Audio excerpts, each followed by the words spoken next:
the ultimate tailgate. We had had the great space. They were throwing the football around. Full Tilt was a great sponsor for us this year. They gave the players some nice hats and some nice shirts. We had Big Boy Football. They were out there in Helmet House. And so we had quite a few Bud Light. They were out there as well. Anheuser-Busch was a great sponsor to us. So the participants were able to enjoy the benefits of having those sponsors involved. We had a great sports memorabilia display where people were able to put raffle tickets in and walk away with some great sports items, from autographed helmets to autographed jerseys. So it really was a very festive and fun environment, and great to see all the top players.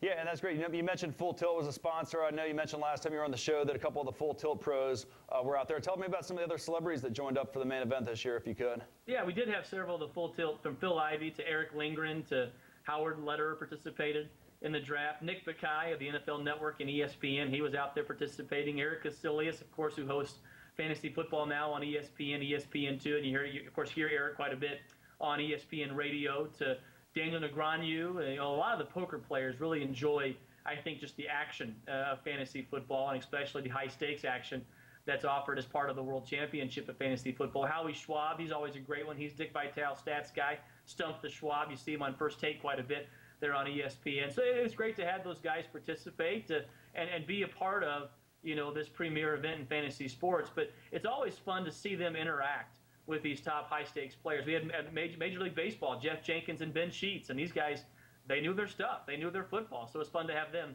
taking part as well. Yeah, and that's something you might see. You may not see, comparing it back to poker, is like when you see these celebrities go and play poker, they often get like a bad rep on TV for really not knowing what they're doing when it comes to playing Texas Hold'em.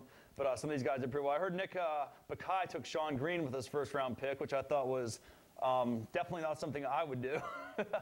But again, if you're committed to the player, you're committed to the player. I probably wouldn't have gone Sean Green out of the gates. But look, I mean, he's making the big bet, and you never know. Should Sean Green have a run like he had in the playoffs, it could be a whole different story. It could be, and same thing with Jamal Charles last year. So, unfortunately, I was in Boston last weekend for the Patriots game and had a good time up there. I got a chance to see Tom Brady, Randy Moss, and company up there. I was actually cheering on the Bengals, since one of my friend's cousins plays for them.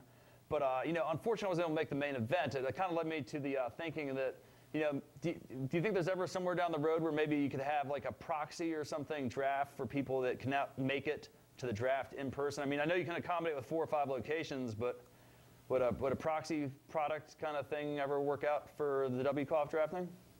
Well, we actually already have that. We have a surrogate where you can send somebody to actually draft in your spot, or you can actually be online.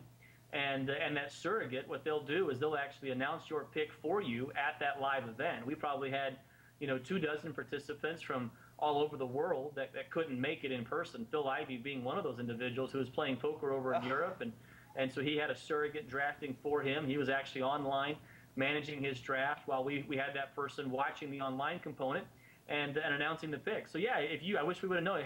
You could have actually took part in the main event this year and drafted from the comfort of your hotel room or your house, wherever you were there in Boston. You could have actually taken part in the World Championship of Fantasy Football main event with that surrogate, or as you call it, the proxy option. Sure, yeah, that would have been absolutely awesome. Well, we're moving right along here. So do you have a sort of a hunch with some of the top-ranked teams that now that the first results of standings are in? I mean, obviously, guys that own Arian Foster are going to be at the top. Are there other sort of like core players that you see on the teams that are residing at the top of the standings? Have you looked that closely at the teams that are at the top?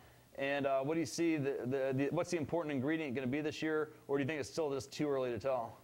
Well, I think it's definitely still early in the season. No doubt, any Arian Foster owner, he's loving life right now. I mean, I think that was a big bet. Most the guys that got Arian Foster got him probably in the 4th round, maybe the 3rd round, if they were that committed to him. And what a great game he had against what you could see, a beat down Indianapolis Colts run defense. I'll tell you what, if the Colts can't stop the run, they're in an awful lot of trouble in that division, playing against Chris Johnson, Maurice Jones-Drew, and then Arian Foster one more time this season. But yeah, Arian Foster was on quite a bit of teams, as was Hakeem Nicks. I mean, he was the sleeper of sorts early on in the satellite season. Many were calling Hakeem Nicks the new Steve Smith there in New York, and those 3 touchdowns for Hakeem Nicks made Hakeem Nicks owners very, very happy. And look, you got to give Miles Austin props. I mean, the Dallas Cowboys didn't get it done, but Miles Austin still showed up and really continued on what he had from last year, which is a breakout season. So a lot of owners that are in the running right now at the top had a Miles Austin, had a Hakeem Nicks, had a Chris Johnson even, who still had 30-plus points. But Arian Foster, no doubt,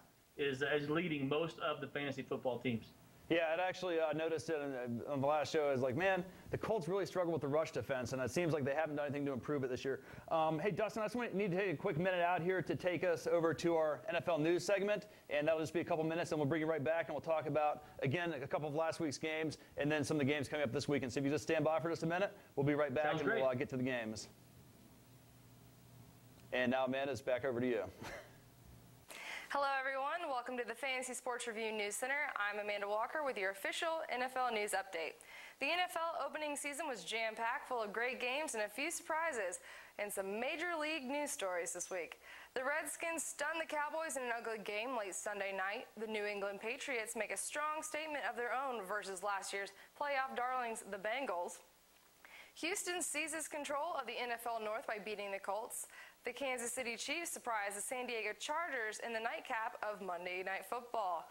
Let's start things off at the top with the biggest news story of the week, and I'm not talking about Inez Sands' locker room scandal at the Jets' new stadium. I'm talking about Green Bay running back Ryan Grant. Ryan Grant, the Packers' starting running back, is out for the season following an ankle injury that requires surgery. Backup Brandon Jackson will be penciled into the #1 spot. Hopefully, those of you who drafted Grant in the second round have a good backup.